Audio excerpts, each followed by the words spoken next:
My mission is simple: to make you money.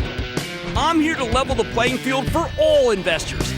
There's always a bull market somewhere, and I promise to help you find it. Mad Money starts now. Hey, I'm Cramer. Welcome to Mad Money. Welcome to Cramerica. Other people make friends? I'm just trying to save you a little money. My job is not just to educate, but I got to teach you about today's like today and give you some context. So call me, 1-800-743-CNBC. Leave me, Jim Cramer.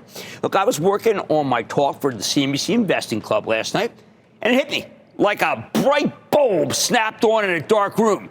The real reason it is so hard for us to game all these tariffs is that the companies now being punished were doing exactly what companies were supposed to do: burrow deep into the host country and become indispensable to them. And for that, their businesses are being ravaged by the President of the United States, who has an agenda that has nothing to do with theirs and is often at very cross purposes to you, the shareholder. That's why the Dow plunged 700 points today. S&P plummeted 2.24%. NASDAQ nosedived 3.07%. Hundreds of billions of dollars were lost today on the same order of tariffs and the great Chinese tariff embargo. Let's think about the travails of one of my all-time favorite companies. Let's think about NVIDIA. Here's a business that makes the best technology product the world has ever seen, run by one of the greatest visionaries of all time, not just our time, Jensen Huang. NVIDIA's advanced chips are the key to everything from agentics and thinking bots to humanoid robots, self-driving cars. Its chips practically sell themselves and are at the heart of the new industrial revolution. Now, this is a company that makes our nation proud. No country wants to be left behind by the Industrial Revolution, particularly one based on AI, right? And no country like China wants to be left behind. For NVIDIA, China's the best kind of customer they could possibly have. I'm sure that China would happily buy huge numbers of chips, and they'd probably buy all the chips. But what NVIDIA didn't know was that it was selling its chips to an enemy nation. I don't blame them for not knowing, because nobody knew. At least nobody was operating under the rules of either President Biden or the previous president, President Trump. China was very open for business under those two. Sure, in his first term, President Trump was no friend to the People's Republic of China, but he wasn't a rabid hater either. Then again, China did grow more oppositional, although it's not like it was ever a secret that the PRC was an authoritarian dictatorship with global ambitions, sometimes antithetical to that of our own. Both parties now want to contain China. The Biden administration decided to limit some dumbed-down NVIDIA chips, literally ones that were nowhere near as good as the cutting-edge stuff that you could sell here. It was a shocking move, but even NVIDIA's lesser chips were fast enough that China lapped them up. They even found a way to string them together, produce more efficient AI models like DeepSeek. So those sanctions did backfire. At that point, two imperatives burst forward in the new administration. One, the Trump team realized that NVIDIA's dumbed-down H20 chips were way too powerful for a country that's now our serious rival in pretty much everything. If you're putting an effective economic embargo on China, you shouldn't be sending them potato chips, let alone microchips. Second, the Trump team decided that companies like NVIDIA and Apple should move their manufacturing back home and do so pronto, Trump time. But everybody knows that America is a very expensive place to manufacture things. If you want to successfully mass-produce great products at affordable prices, you need to move your manufacturing overseas, to countries with lower wages or countries where the government more or less is subsidizing manufacturing, like China. We practice free market capitalism in this country, and the free market wants you to outsource. If you're a rich, developed country and you try to make this stuff domestically, you end up being like Research in Motion, a.k.a. BlackBerry, the Canadian also-ran smartphone player. But those are the rules now. So NVIDIA commits to producing up to $500 billion AI infrastructure here in the U.S. They already started making Blackwell chips in Arizona. They're going to make supercomputers in Texas. Yes! Now, here's where things get interesting. The president is known for being the most serious practitioner of the art of the deal, correct? You agree with me, right? When we saw that NVIDIA was going to make $500 billion with its computers and so much other stuff here, Wall Street mistakenly believed that there had to be some sort of quid pro quo. NVIDIA would spend big here to increase its domestic manufacturing footprint, and Trump would leave NVIDIA alone elsewhere. NVIDIA never said there was a quid pro quo, though. But how do you do $500 billion worth of business and not think that you get something out of it? And the answer is you did get something out of it. You get to build in the highest cost country in the world, the one that has few engineers and tough environmental regulations. Doesn't sound like a great deal to me, but it was the only one that seemed to be offered. The same thing happened to Apple. Like so many companies, they realize that if they want to dominate the world, they need to dominate China. So Apple takes advantage of the situation, builds the vast majority of phones over there. Americans get cheap iPhones we all love. Everybody wins. But when tensions rise with China, Apple picks Vietnam to diversify from China, a friendly country, but one that's known also as a transshipper of Chinese goods. At first, it seems fine. Then Trump, too, comes in, and their escape valve even gets hit with a huge tariff. So they got huge business in China. Vietnam, no. It's almost like you can run, but you can't hide. Apple's done so much to create new jobs in this country, but there are not many manufacturing jobs, although they have partnered with other companies to do a lot of manufacturing here. Instead, Apple creates service jobs, especially in software. Millions of them. That's a pillar of our economy. But for whatever reason, nobody in Washington seems to care that much about protecting the all-important service sector. Bizarrely, with this administration, service jobs don't seem to count. So when Trump comes back in and starts talking tariffs, Apple knows it's in a jam.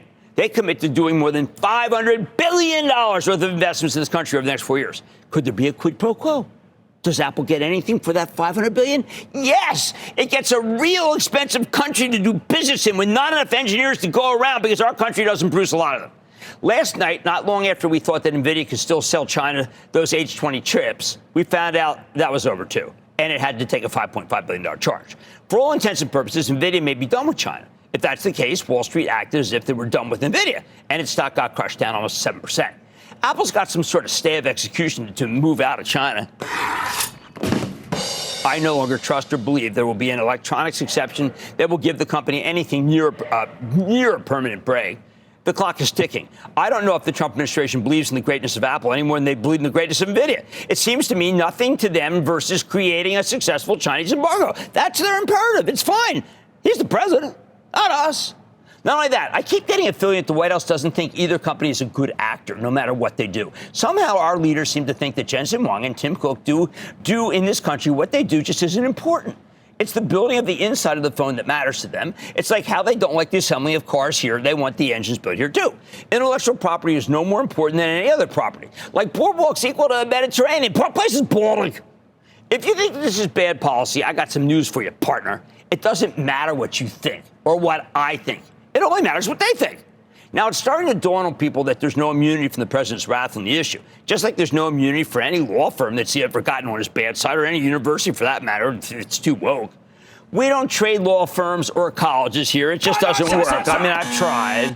But we do trade stocks. And we're recognizing a theme here. When a company decides to do business with China, no amount of tribute to the American economy can make up for it, at least in the eyes of the White House. And don't think that going to Vietnam matters. This isn't 2018. This is 2025. Vietnam's apparently not good enough. It's here or nowhere for these guys. So what happens? The Nasdaq inevitably gets crushed, with the NVIDIA leading the decline because it's been a good supplier to the Chinese. You will hear from others today that it was all about Jay Powell, the Fed chief.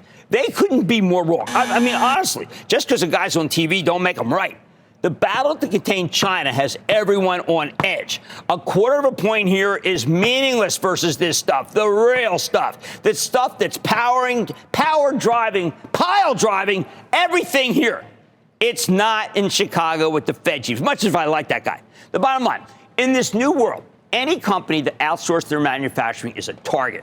And short of moving everything back to America, which is impossible, there may not be anything they can do to make it up for, including spending $500 billion to try to change the brand new equation, the embargo on China. Robert in Alabama. Robert. Hey, Jim. Thank you very much for taking my call. My pleasure, Robert. What's up? I want to say one thing, and then I've got a question for you. You have single-handedly changed my life. I was like barely getting by 4 years ago when I got involved with this and watching your show and joining the investment club. And last year I bought a house in Florida for $750,000 and paid cash for it, all with the money that you helped me make. Smoking. Thank you. Holy thank cow. Thank you for telling me that, because, I get up at 3:30 in the morning and I'm thinking, what the heck am I doing here? I know what I'm doing here. I'm praying for Robert. I'm praying for Robert in Alabama to buy a cash house. Makes me a winner. I think you changed a lot of people's lives for the better, for sure. Well, sweet home Alabama here. Let's make some money again.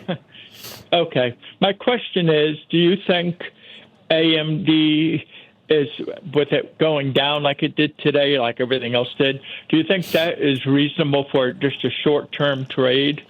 No. I think the word of Lisa Sue, but we're going to try to limit, as I said in the club, we are going to try to limit our exposure to what I regard as being a charnel house, a semiconductor charnel house. Not unlike the Guernica painting, I like that the Modern Museum. It's really terrific. All right, anyway, thank you for those kind comments. Holy cow. See, I told you I was a good guy. Look at the staff, Look, I think it's starting to dawn on people that no one is immune from the president's trade agenda, including companies that like NVIDIA and Apple. That's okay. It's the great China trade embargo. I mean, money tonight. After post-earnings pop from Prologis today, I got the CEO to hear how the logistics industry is shaping by these tariff headlines. 4% yield here, by the way. Then how are companies supposed to give guidance when faced with an uncertain market? I'm running through the latest comments from United Airlines after last night's report. Those guys are doing well. And later, where do small businesses stand after today's sell-off and the latest tariff turbulence? I got the CEO of HR payroll company Paychex, which is now with Paycor, to learn more. So stay with Cramer.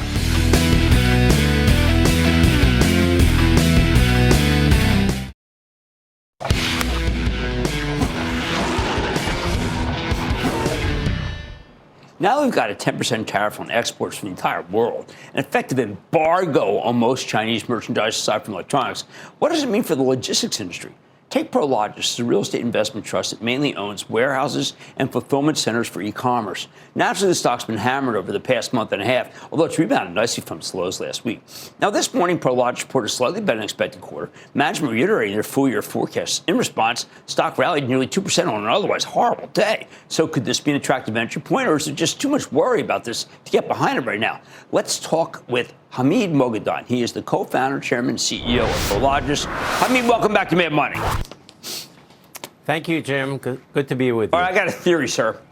When this stock yields 4%, it's an unbelievable opportunity. It has been for as long as I've known you, but this one surprised me. Why would it yield 4% when people need warehouses more than they've ever needed them in the world? I have no idea, Jim. So all I can tell you is that our customers are continuing to lease space. Look, there's going to be some pause in some level of business activity, but the year certainly started stronger than we thought. Even in the last 2 weeks, since the tariff discussions have really accelerated, we've been leasing space. Again, it's softened a little bit in the last 2 weeks, but it's not like it's a dead market. So I never try to understand what the stock market is doing. I try to see what our customers are doing and what the earnings trajectory is. And I feel comfortable with our business. And I know we have the balance sheet to take us through any kind of a downturn. Well, so I'm actually optimistic. I don't blame you. I mean, if I were a big importer of something, and I was afraid that tariffs are going to go up, I think I would reach out to you personally and say, look, I'm in a jam. I need maybe a 6 to 8 month lease. Can I take a year lease? I don't know whether you're able to prorate or anything like that, but I would call you because I think this is an emergency, sir. I don't think people realize it's an emergency, and they need to speak to someone like you who has been through other emergencies to know what the hell to do. Absolutely. You know, every one of these downturns, whether it's the early days of COVID or the global financial crisis, or many others that we've been through during the course of the last 42 years. They're all different, but at the end of the day, life goes on. Our business is tied to consumption. We don't really care as much about where goods are being made. We really care about where they're being consumed. And where they're being consumed is where people are and where the income and disposable income is. So those things are pretty static, and I'm not trying to be Pollyannish about this. I mean, this is certainly the uncertainty is weighing on the market and our customers' decisions, but it's not the end of the world. No, I mean, not only are you not being Pollyannish, but I'm going to go a step further. There were times when I was concerned about the Southland. And I said, wait a second, sir, you're in the 80s here, 80%. And you told me not to worry about it. It will come back. It's a vibrant area. And every one of those came back, even though you could argue that things are wrong with the economy. You know when things are going to bounce back because you've been around. Exactly. By the way, our customers are doing exactly what you just talked about. They were front-loading demand for sure, bringing stuff in before the tariffs took place. And even during this 90-day pause, they're trying to get as much stuff as they can in the country. So we are having a lot of demand for surge space, and a sector of our customers are third-party logistic providers. And that sector particularly, which deals with fluctuations in demand, is very much in the business of leasing space today, those customers. Now, I also know when I was talking to people at Amazon, they are more and more convinced that they have to have same day, even if possible, same hour. I can't figure out how they could ever do same hour without Prologis and where you are. Well, there is a possibility. I mean, they could invent a transporter and borrow it from Star Trek and beam it in. But other than that, higher the level of service becomes from 2 day to 1 day to 2 hours, the more warehouse and inventory you need a stage closer to the customer. That's kind of the laws of physics. And we're well positioned for that because we control a lot of real estate around the major metro areas, not just in the U.S., but everywhere in the world. And these consumption centers don't move like tariff policies do. They're pretty static. All right. Just tell me what are you thinking about data center build out? You know, the theory right now on Wall Street is that the data center business is slowing down rather dramatically. I can't find that. It's not. I go out on the ground. I don't get that story. But you are in the thick of things. Tell me whether you think it's slowing down dramatically or it's doing just fine. I think it was a bit overheated towards the end of the last year, and everybody and their brother was talking about getting into the data center business. So you were seeing a lot of headlines, and but the hyperscalers that are driving most of this, there are 5 or 6 of them. I can think of 2 or 3 of them that are actually increasing their needs, and I know of one who's spoken about pulling back. And of course, the market focuses on that one that is talked about slowing down. So we see the customer interest in data centers going strong, and the obviously real issue is procuring the power. Now, this quarter, we actually got 400 megawatts of extra power, and now we have 3.4 gigawatts of power that is available or will be available shortly, and that's a lot of power to complete our data center activity. Now, would you be then teamed up with like a CoreWeave, a Switch? I mean, who is the actual guy who wants that power? Well, the hyperscalers directly want that power. Who operates the facility for them? They can do it directly. They can do it through a CoreWeave or other providers. But at the end of the day, it's the 5 or 6 big hyperscalers that are driving the demand for the large data centers. Now, there's a whole other business, which is the cloud business, much closer to the customer, that doesn't consume these hundreds of megawatts. They're more in the 20 and 30. And that business goes on like it always did. That business hasn't died. It just doesn't get talked about quite as much. Well, I tell you, I actually feel better about the world after talking to you. There's a lot of hysteria. Hysteria doesn't make anybody money. There was hysteria in 2007, 2009. You kept your cool head then. That's why I'm so glad that you're on with us now. I still hope that you'll come on for a couple more quarters. Will you do that for me? Thank you. I will for sure. All right. Thank you so much. That's Hamid Moghadam. He's the chairman and CEO of Prologis, one of my favorite stocks literally since 2007, PLD. Thank you so much, Hamid. Good to see you. Thank you. Nice to see you. Mad Money's back after the break.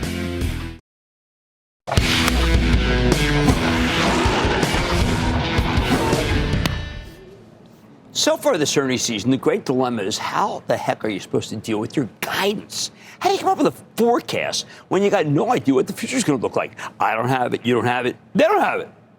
In just the past few weeks, we have had to process the introduction of a sudden mass tariff agenda, including a 10% base tariff rate on all imported goods, tariff rates that could be as high as 245% on goods from China, 25% on Canada and Mexico, with some very high tariffs on every other country set to go into effect in less than 90 days. Sure, there have been some exemptions and modifications, but the White House keeps talking about throwing in some sectoral tariffs on top of everything else, even as sectoral is beyond my ken. That makes it impossible for companies to figure out their own costs, especially because we don't know how long the tariffs will be in place or when the next ones might be coming. And that doesn't even get into the ripple effects. We've got retaliatory tariffs from many of our trading partners. China's no longer taking delivery of Boeing planes. There's been a sudden drop in tourism. The whole thing's a bit of a mess. So aside from purely domestic companies with little economic sensitivity, how on earth can executives give you any kind of forecast for 2025 here?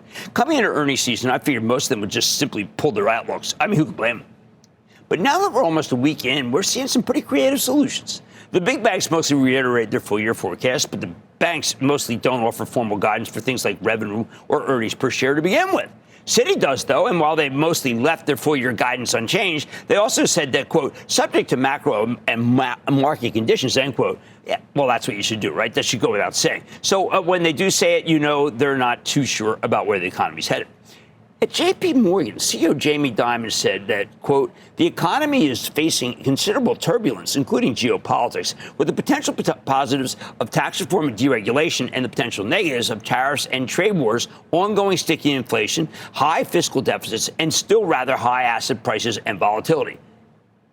He added, as always, we hope for the best, but prepare for the firm for a wide range of scenarios. Basically, they're not ready to cut their guidance, but they feel compelled to throw in some caveats. Because who the heck knows? You know what? Hey, they could have just said hope for the best, expect the worst. They didn't do that. Very positive. A number of companies have beaten the estimates for the quarter and chosen to merely maintain their full-year forecast, implying that it's because of uncertainty from the tariffs. That happened with Prologis, the logistics real estate investment trust, whom we just heard from before the break when it reported this morning. Hey, how about Abbott Labs? Yes, charitable trust name. They reported a solid quarter this morning. Implicitly said they previously thought about raising their full-year forecast because business was so good, but decided not to after the tariffs hit. Stock shot up 3%, almost 3% today, because given even maintaining their guidance is a pretty strong sign of confidence in this environment. And watch, by the way, weaker dollar going to help them. Keep your head out of the sand. The weaker dollar is good. But the most interesting responses we've seen so far came from two large airlines, Delta and United. Delta reported last Thursday, turning a small revenue miss, solid 7-cent earnings beat off a 39-cent basis. Looking forward, though, Delta declined to reaffirm its full-year earnings forecast because the environment's too uncertain and they just don't have enough visibility.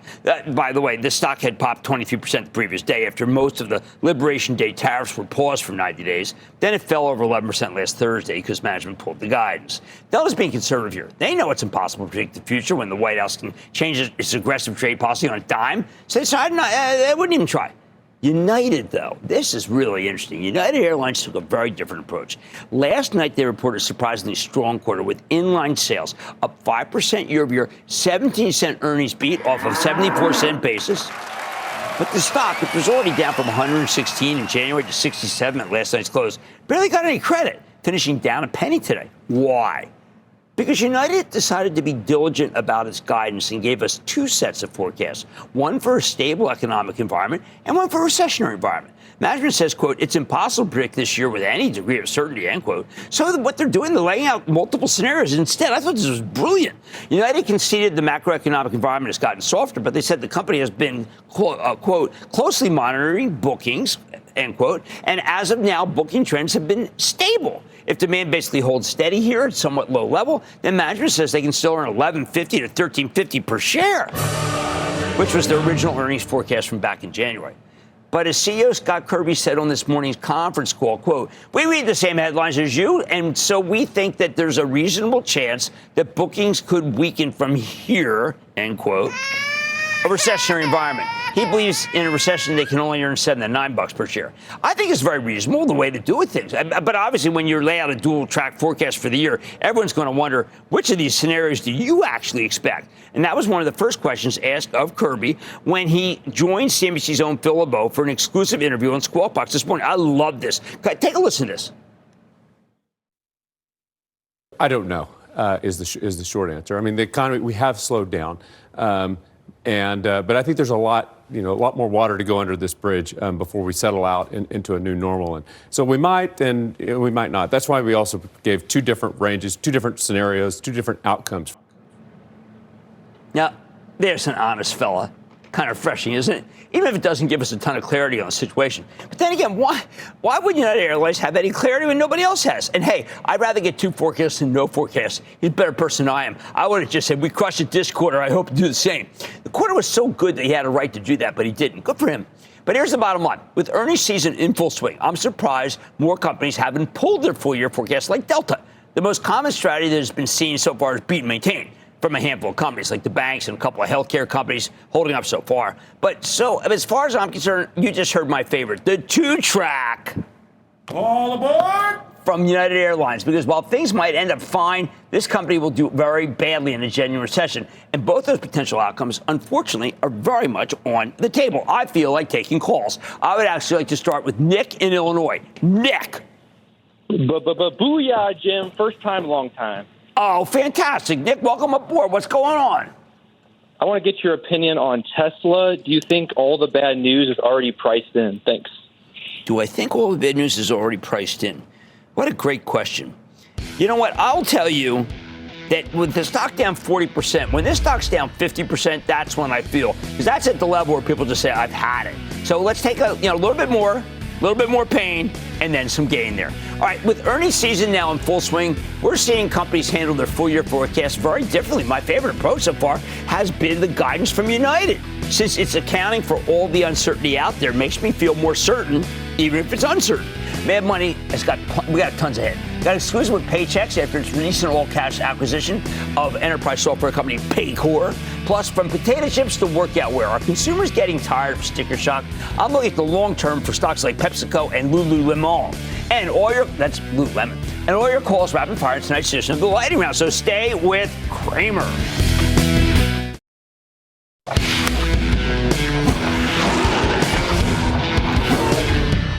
We haven't seen a lot of mergers in the tough tape, but on Monday, Paychex, one of the leading payroll processors for small and medium-sized businesses, and a company that you know I like very much, big outsourced human capital management division, announced that it had completed its acquisition of rival Paycor HCM for $4.1 billion. Now, this is the first step toward the consolidation industry that I think could certainly use it. Now that the deal is complete, I think Paychex is in a much better position to take market share. Now, we last caught up with Paychex a few weeks ago in March after the company reported really good quarter. But that was before Liberation Day, threw the entire market into chaos. With the Paycor deal complete, I want to see how they can navigate this much trickier environment. So let's check in with John Gibson, the president and CEO of Paychex, to get a better read of the situation. Mr. Gibson, welcome back to Mad Money. Hey, Jim, thanks for having me back so soon. It's been an eventful 3 weeks since we spoke. Well, a lot of things have changed, but first, let's deal with the matter at hand.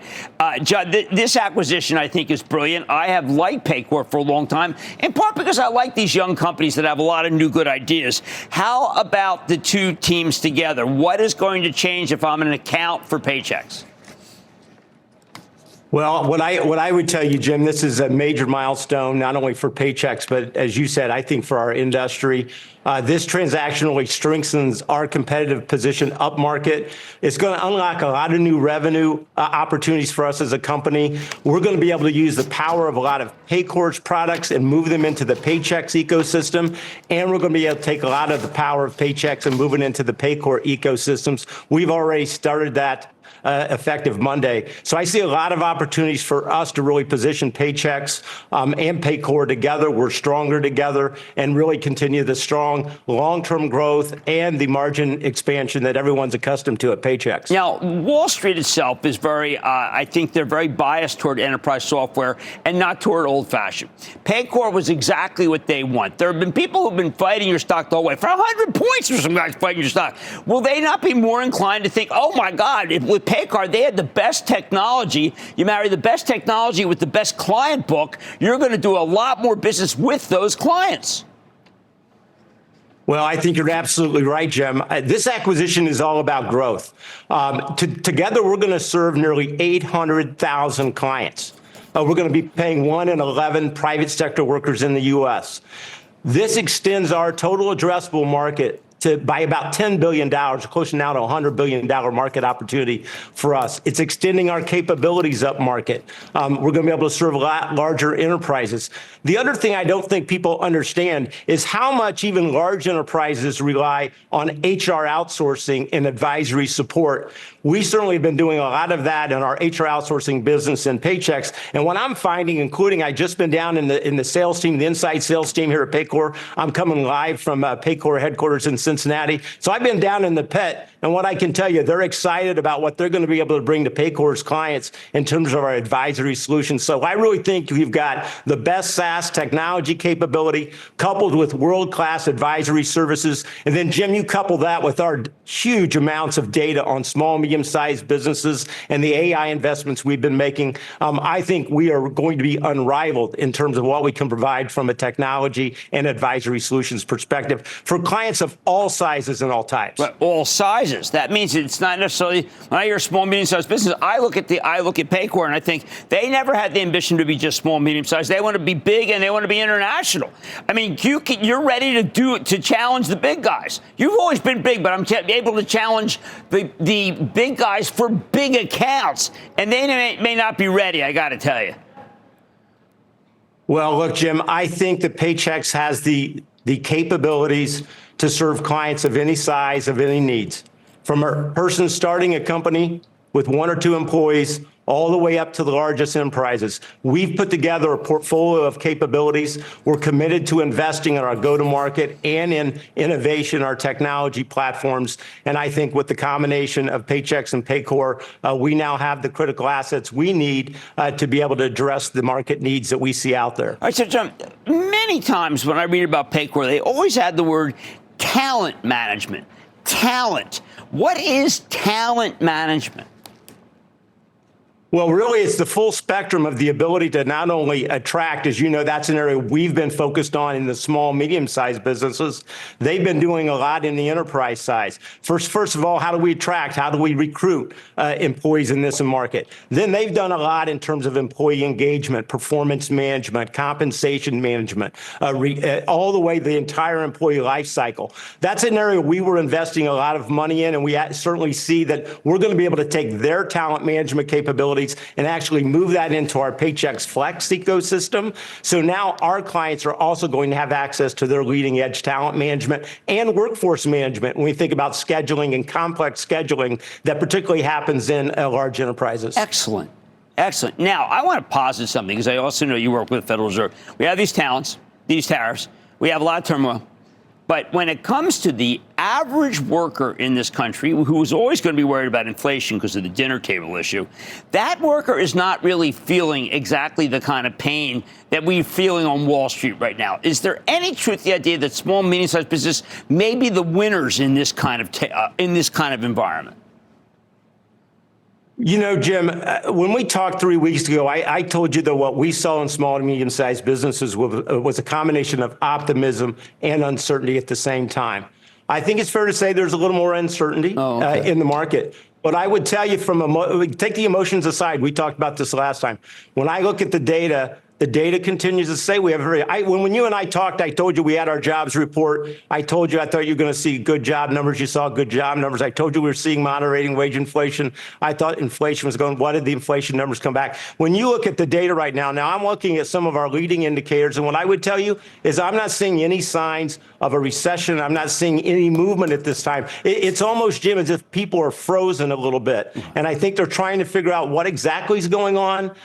What is the strategy here? And I think the more we can do to have a clear path to more stability, both in terms of the tax policies, I think that's real important to small business owners. But I step back and say this, that I said it all the time.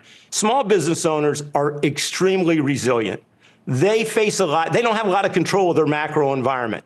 And so they are very adept at changing with the times. And I think what you're going to see is small businesses will continue to adapt regardless of what happens in the future. And I really have a lot of confidence in small, mid-sized businesses to really lead the way. We do need more certainty, I think, in terms of where we are going with the tariff policies. Do people ask you, is my Social Security going to be okay? Is my Medicare going to be okay?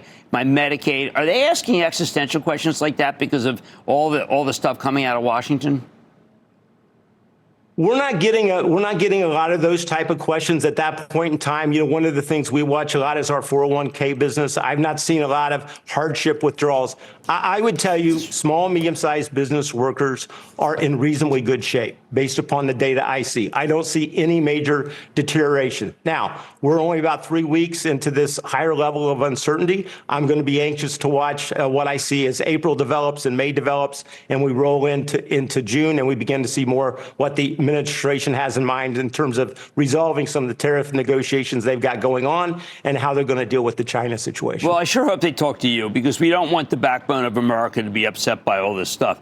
And I know that you have more of a pulse about small, medium-sized business than anyone in Washington. And it's really important for us, which is why also, besides the congratulations to Paycor, it was great to have you back on the show so quickly. John Gibson, President and CEO of Paychex. Thank you, John.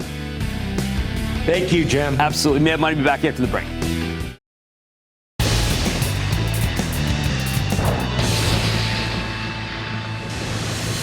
It is time. It's time for the lightning round. That's right for calls. The name is not started by I shall send no post. I'm with my stamp for you play the sound. And then the lightning round is over. Are you ready? Ski Daddy. Time for the lightning round. I'm going to start with Mark in Texas. Mark. Hey, Jim. How you doing? Booyah from South Texas. Good to have you on the show, Mark. What's going on? Hey, I'm calling tonight about about AFG, American Financial Group. Oh, you know what? To the Linder family, I've always liked that stock, and I really like the insurers. Your Travelers had a nice number. Let's go to Brady in Florida. Brady. All right, Jim, I've got an interesting question, and I want to start a movement together. All right, sure. So a few months ago, President Trump said, how many Chevrolets or Fords do you see in the middle of Munich? So after the tariff storm, do you believe that this is a hint that American car companies such as Ford will increase exports and thereby increasing revenue and stock price? No, not a chance. Hey, they got to make the garages bigger in Europe. I've been thinking about that. Now, listen to me on this, okay? Ford is epoxy to $9.40. You can't pull that thing off at $9.40. But that's good because it's not $8.40. Let's go to Drew in North Carolina. Drew. Jim, you changed my life, too. Oh, yeah? What do you think about NXP? NXP, that's a semiconductor company. It's closely connected with autos, which means it's a semiconductor company that I do not want to own. Let's go to Steve in Illinois. Steve. Hello, Jim. I'm a longtime fan, been watching for decades. Very interested in Newt, N-E-W-T. Barry Sloan, man. Barry Sloan. Oh, man. Can you believe we got to do work on Barry? Okay, I got to come back on that one. Barry's a clever fella. So we got to do work on Newton. At least I learned how to spell it. The guy pronounced it correctly. I thought it was Newton code. There we go. That shows you my lack of knowledge. Let's go to Gus in Utah. Gus. Booyah, Jim. Thank you for all you do for us investors. Doing my best. Hey, first time, long time. I wanted to have your opinion on FSK. Okay, it's this, but it's also this. It's this and it's that. I'll tell you why, because this is a business development company, and those have high yields, and I don't want to trust them because they take so much leverage, and they do all the things that we don't do when it comes to mad money. And that, ladies and gentlemen, other lightning round!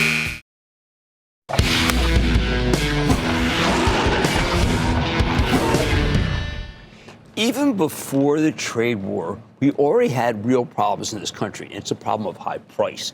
And I'm telling you, it's no longer sustainable. You keep hearing that companies will have to raise prices with tariffs. That's wrong. What they really need to do is cut prices, or their stuff isn't going to move off the shelves. And these companies have to stop pretending they can make it all up by endlessly cutting costs. Things are just too expensive right now, and they're about to get even more expensive with the tariffs. But a lot of companies just aren't ready. They want to keep playing the same old, cutting costs, keeping gross margins up, even with sales slowing. No day goes by without signs of this. When we read a PepsiCo downgrade yesterday, and it talks about how the price of potato chips have gotten too expensive, well, you can't even laugh. The price of a 1-ounce bag of Frito-Lay chips has increased by 66% from 2020 to today, according to multiple surveys online. I think it must have hit a tipping point where people are just fed up, especially when published reports show that the chip count has dropped from 18 down to 14 or 15 per bag. So what can PepsiCo do? Well, it's been trying to sell different form factors. That apparently hasn't worked. Wrench costs out wherever it can. While they can probably find more ways to save money because they're geniuses at it, at some point, you run out of cost to cut. To me, the answer is quite obvious. Consumer product companies simply have to take the hit. They got to lower the prices. Of course, if they take the hit, then indeed the gross margins go down. No company ever wants that to happen. Once the gross margins come down, they fear their earnings will come down big. And at that point, only a sizable dividend can prevent your share price from falling through the floor. I got to tell you, guys, it is worth it. This incremental game of cuts is giving you a lower stock price anyway every day. It is time to rip the darn Band-Aid. Let me give you another. Consider the terrible numbers from the Sephora division of LVMH. The weakness came from the United States. Interestingly enough, Sephora will soon be in 1,100 Kohl's locations as a store within a store. And Kohl's is hanging on by its fingernails. Do you think Sephora can keep prices high? I think it's got to roll back some of those price increases put through over the last few years. But then critics will say, see, Sephora's maxed out, and parent company LVMH's stock will get it. I don't care. It's another one that won't cut, and it will lose for not cutting. And Sephora isn't the only one. LVMH brand that has to cut. I mean, these guys also make this expensive cognac called Hennessy. Judging by the double-digit decline in sales, there is no way that Hennessy can keep charging these high prices. The premium isn't worth it. Premiumization is over in this country. Now, I can see them coming with a new, cheaper kind of cognac, maybe stabilize some growth for a while, but it won't help their gross margins. They need to cut the price of Hennessy. Next, I thought that Lululemon stock might be able to stabilize, but I just don't know if it can. Why? Because its stuff costs too much versus the other guys. Same with RH, Restoration Hardware. Now, their furnishings are breathtaking, but the tariffs are going to force them to raise prices, make a lot of stuff in Vietnam, probably substantially. And that's real bad because these prices are already too high. You know what they have to do? Cut price. Of course, companies have been managing inflation for years now, and I think they've done a pretty good job. Taking dribs and drabs, a little bit of pricing here and there, a couple of pennies here, maybe a couple times this year. But even late last year, we knew that the consumer was getting fed up with high prices. Now we have all the tariffs to deal with, and I don't know retail. I don't think retail is ready for what's about to occur. I don't even know if the supermarkets are ready for about what's going to occur. The customers demand lower prices, but the government's basically forcing them to raise prices to cover the cost of the tariffs. They've got to eat it. I don't know which companies will break the gross margin buck first, but I do know this. It will happen. It will happen in 2025, and they're going to do the eating. There just aren't enough costs left for them to cut. They've trimmed most of the fat. Now what's left is flesh and bone. When these retail gross margins finally start coming down, maybe then their stocks can at last bottom. But until then, it is indeed death by 1,000 cuts. There's only one choice: merge. That's what they really have to do. When companies merge, that creates new cost-cutting opportunities, which is exactly what can prevent the margins from getting annihilated here. Otherwise, be prepared, because when potato chips are too expensive, everything's too expensive. Alex says, as always, bull market summer problem just for you right here on Mad Money. I'm Jim Cramer. I will see you tomorrow. All opinions expressed by Jim Cramer on this podcast are solely Cramer's opinions and do not reflect the opinions of CNBC, NBC Universal, or their parent company or affiliates, and may have been previously disseminated by Cramer on television, radio, internet, or another medium. You should not treat any opinion expressed by Jim Cramer as a specific inducement to make a particular investment or follow a particular strategy, but only as an expression of his opinion. Cramer's opinions are based upon information he considers reliable, but neither CNBC nor its affiliates and or subsidiaries warrant its completeness or accuracy, and it should not be relied upon as such. To view the full Mad Money disclaimer, please visit cnbc.com/Mad Money disclaimer.